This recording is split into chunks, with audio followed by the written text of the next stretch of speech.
প্রাক্তন ব্লক সভাপতি অসিত সিংহ রবি মিন্টু উনি 14 বছর এই জাতীয় কংগ্রেসের ব্লক সভাপতি হিসাবে কাজ করেছেন, কিন্তু বিগত লোকসভা নির্বাচনের পর থেকে তিনি দলের খুব একটা ভালোভাবে কাজ তিনি করেননি।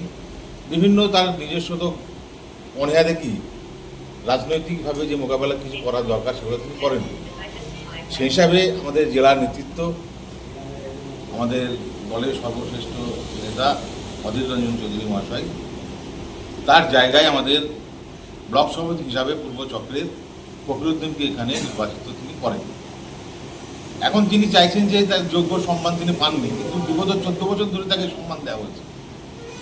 সেই সম্মানের রেজাল্ট তিনি কীভাবে দিয়েছেন, এ জায়গায় কী দেখিয়েছেন? আজকে জাতীয় কংগ্রেসের যোগদান সভাতে তৃণমূলের যে যোগদান সভা হচ্ছে, সেই যোগদান সভাতে কোনো তৃণমূলের নেতৃত্ব বলেছেন যে এপারে 6টা অঞ্চল কংগ্রেসের নেতৃত্ব প্লাস আরও পঞ্চায়েত সমিতির নেতৃত্ব সদস্য এবং পঞ্চায়েত সদস্য তারা যোগদান করছেন। এটা একদমই ভ্রান্ত কথা, মিথ্যা কথা।